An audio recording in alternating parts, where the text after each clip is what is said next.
네, 안녕하세요. 연합인포맥스 이마람 특파원입니다. 오늘 미국 현지 시간으로 5월 13일 3대 지수 급등 마감을 했습니다. 최근 증시가 폭락을 한 데 따른 반발 매수세가 유입이 되었고요. 네, 가상화폐 시장의 혼란으로 촉발이 되었었던 극도의 안전자산 선호 심리가 조금 완화가 되면서 주가가 상승을 했습니다. 시황 같이 보겠습니다. 네, 오늘 다우지수 전장 대비 1.47% 상승한 수준에서 마감을 했습니다. 종가 기준으로 32,000선을 다시 회복한 모습입니다.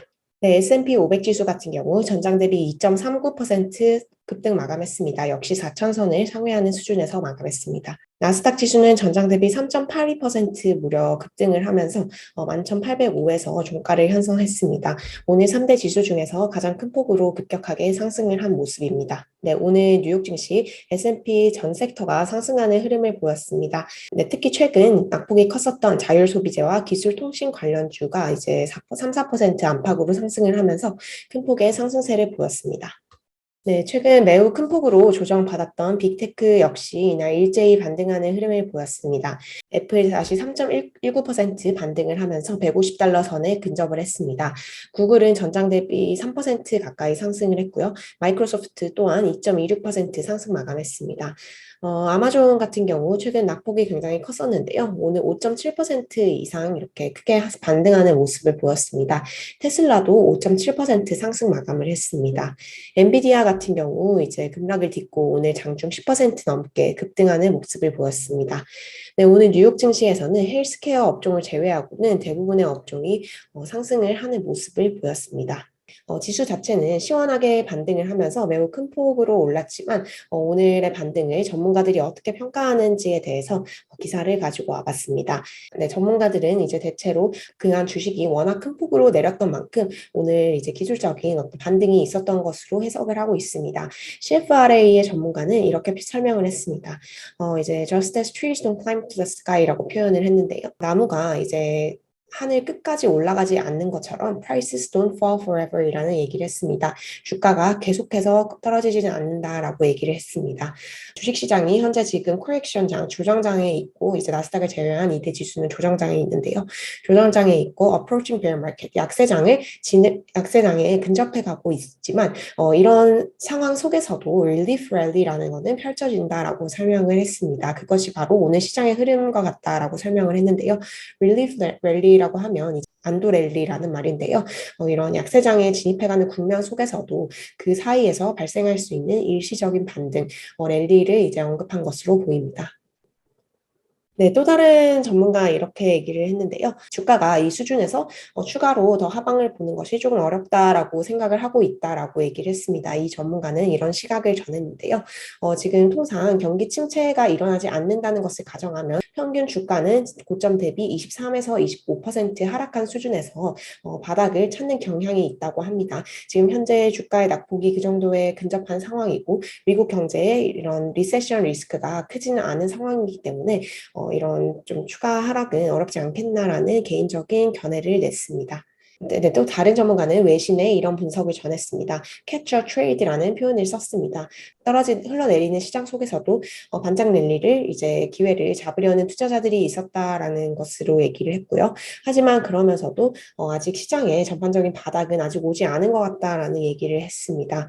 지금 현재 주가가 상당히 큰 폭으로 떨어진 만큼 바닥이 가깝다라는 신호도 보이고 있지만 우리 지금 주식시장에는 상당히 더 이제 고통이 기다리고 있을 것으로 보인다라고 얘기를 했습니다.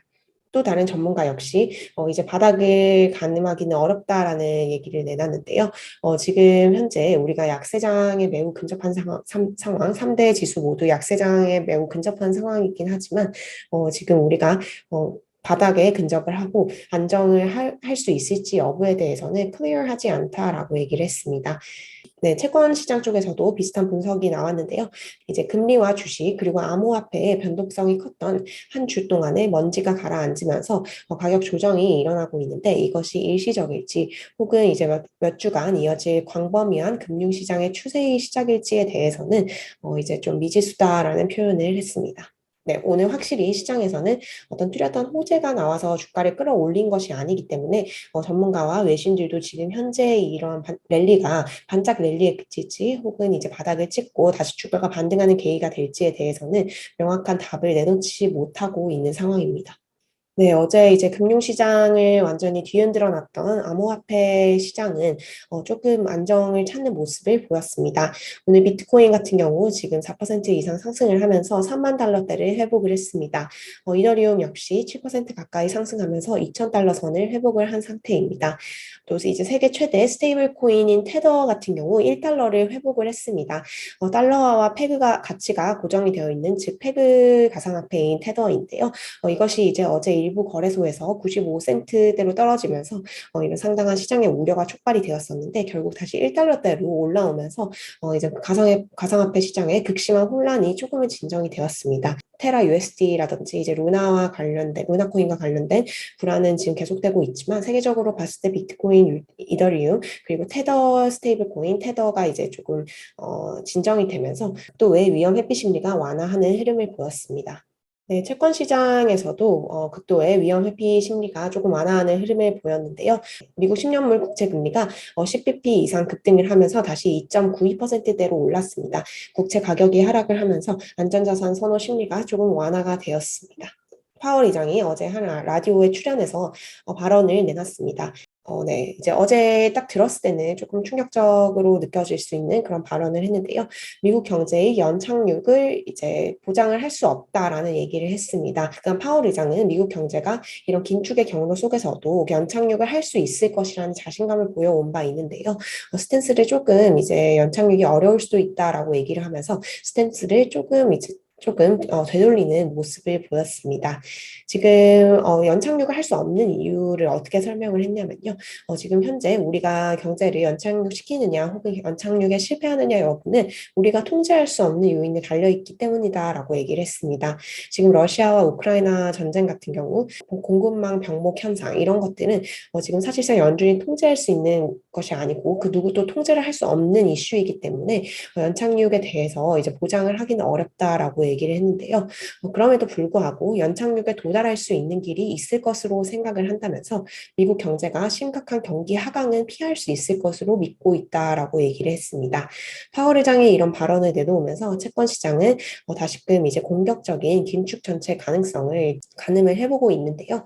네, 어제 이제 이 발언이 나오면서 투자 심리가 조금 위축이 되면 어떠냐 하는 이런 우려가 나왔는데 다행스럽게도 이날 주식시장에는 악영향을 끼치지 않은 모습입니다. 네, 이외에 다른 연준 위원들도 발언을 내놨습니다. 로레타 베스터 클리브랜드 연은 총재가 이날 발언을 내놨는데요. 미국이 공격적인 금리 인상을 추진을 해야 한다라고 밝혔습니다.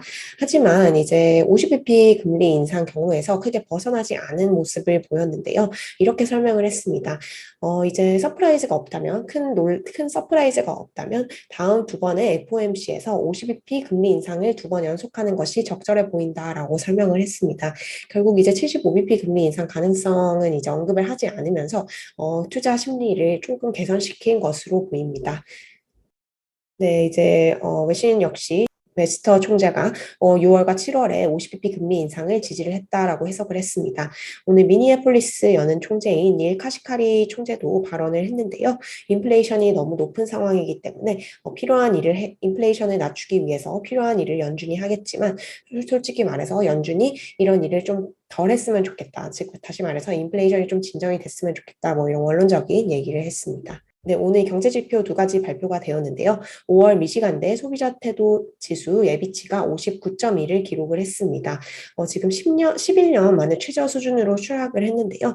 인플레 국면이 계속되면서 경제 주체들이 이런 경제에 대한 신뢰도가 떨어진 것으로 해석을 할 수 있을 것 같습니다. 경제지표 다소 부진하게 나왔지만 증시 반등에는 크게 영향을 미치지 못했습니다. 또 오늘 미국의 4월 수입 물가지수가 나왔는데요. 전월 수준과 비슷한 수준을 보였습니다. 네, 오늘 이제 종목 중에서 가장 좀 빅 이슈는 일론 머스크와 트위터 인수 관련 소식입니다. 일론 머스크가 트위터 인수 과정을 일시 중단하겠다라는 이런 굉장히 놀라운 깜짝 발표를 했습니다. 트위터에 이제 가짜 계정이라고 하죠. 이제 컴퓨터로 만들어졌다든지 실제 사람이 이용하지 않는 가짜 계정이 얼마나 많은지에 대해서 더 많은 정보를 얻기 전까지는 인수를 일시 보류하겠다라고 얘기를 했는데요. 이런 소식이 나오면서 오늘 트위터 주가가 장중에 10% 이상 급락을 했습니다. 네, 일론 머스크가 이제 트위터를 인수하겠다고 했고 또 인수를 위해서 어떤 어떤 그 테슬라의 담보 대출을 활용한다든지 또 이제 20명의 공동 투자자를 모으는 등 이런 행동을 계속해서 보여서 신뢰를 심어주다가 갑자기 돌연 이것을 일시 보류하겠다라고 얘기를 하면서 굉장히 시장에 큰 이슈가 되었는데요. 전문가들은 이제 과연 머스크가 왜 이러는 것일까에 대해서 많은 분석을 내놓고 있습니다. 많은 전문가들은 머스크 CEO가 이렇게 트위터 인수를 일시 보류하겠다고 한 것을 어쩌면 이제 협상 전략일 수 있다라고 주장을 하고 있습니다. 지금 알다시피 주가가 최근 뭐 일주일 그리고 1, 2주 동안 또 급격하게 추가 하락을 한 상태입니다. 지금 그렇기 때문에 본인이 제시한 인수가가 상당히 높았다고 생각을 할 수 있고요. 인수 가격을 이제 낮추기 위해서 이런 전략적인 방법으로 보류를 하겠다라고 엄포를 놓을 수 있다라는 분석이 나왔습니다. 네, 이런 비슷한 사례가 과거에도 있었는데요. 이제 티파니 이제 보석 이제 파는 회사 티파니가 이제 LVMH 럭셔리 브랜드이죠. LVMH의 인수가 될 때 LVMH가 이제 이 인수를 하지 않겠다라고 해서 티파니가 LVMH를 고소한 사건이 있었습니다. 이제 티파니가 고소를 하게 되면서 결국에는 이제 인수가를 낮추는 방법으로 해결이 되었었는데요. 그때 이제 162억 달러의 인수가를 거의 158억 달러 정도로 낮추는 일이 있었습니다. 이런 효과를 노렸을 수 있다라는 분석도 전해지고 있고요. 네, 만약에 머스크 CEO가 트위터 인수를 M&A를 드랍할 경우 이제 브레이크업 피라고 해서 위약금을 내야 됩니다. 위약금은 지금 10억 달러로 정해져 있는 상황인데요. 이제 전문가들은 단순히 이제 일론 머스크가 10억 달러를 내는 것뿐만 아니라 여기에서 이제 추가로 고소를 당할 수 있기 때문에 추가적인 금전 손실을 볼 수도 있다라고 전망을 하고 있습니다. 네, 또 이제 최근에 이제 테슬라 주가가 큰 폭으로 하락을 하면서 머스크 CEO가 트위터를 인수하는 것이 좀 좋지 않은 생각이라는 생각을 했을 수 있다라는 분석도 나왔습니다. 만약에 머스크 CEO가 이제 테슬라 주가가 최근 급락을 하는 이유가 어떤 트위터 인수 때문이라고 생각을 한다면 이제 테슬라 주가 하락을 하는 테슬라 주가의 하락을 감내하는 것보다 그냥 10억 달러의 브레이크업 피를 내는 것이 오히려 그냥 나을 수 있다라는 판단을 내렸을 수 있다라고 외신은 분석을 했습니다. 네, 오늘 또 이제 특이한 종목 중에서 대표적인 밈 주식인 AMC 엔터테인먼트와 게임스톱의 주가가 다시 급등하는 흐름을 보였습니다. AMC 주가가 8% 급등을 했고 게임스톱이 15% 급등을 하는 모습을 보였습니다. 또 이제 온라인 주식 거래 업체 로빈후드 같은 경우는 굉장히 큰 가상화폐 거래소인 FTX 창업자가 이제 로빈후드 지분을 7% 이상 보유했다고 공시하면서 오늘 로빈후드 주가가 20% 이상 폭등을 했습니다. 또 버크셔 해서웨이가 옥시덴탈 페트롤륨에 대한 지분을 확대했다는 소식에 옥시덴탈 페트롤륨의 주가가 6% 이상 상승하는 흐름을 보였습니다. 네, 이제 댄 입스라고 매드부시 전문가인데요.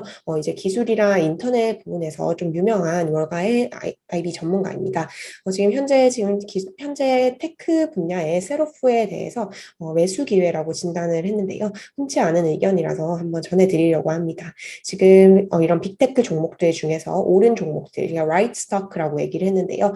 이제 가치가 이제 상당히 보유할 만한 좋은 종목들에 대해서 어떤 세기의 기회다, 세기의 매수 기회다라는 평가를 내놨습니다. 하지만 여전히 월가에서는 지금 현재 주가가 이런 바닥에 근접을 했다든지 저점 매수의 매력적인 타이밍이라고 말하는 전문가들은 많지 않은 것이 사실입니다. 네, 금요일에 3대 주가가 다시 반등을 하면서 한 주간의 급격한 낙폭을 일부 회복을 한 모습입니다. 하지만 이번 한 주간으로 보면 3대 지수 모두 2% 이상 급락을 하는 흐름을 보였습니다. 다우 지수는 이날까지 이제 7주 연속으로 하락을 했는데요. 네, 7주 연속으로 다우가 하락한 것은 2001년 이후에 처음 있는 일이라고 합니다. 나스닥과 S&P 지수 역시 2011년 그리고 2012년 이후 최장의 낙폭 기록을 세우고 있는 중입니다. 네, 제가 오늘 준비한 소식은 여기까지고요. 다음 주에도 뉴욕 증시 정보와 함께 라이브로 찾아뵙도록 하겠습니다. 들어주셔서 감사합니다.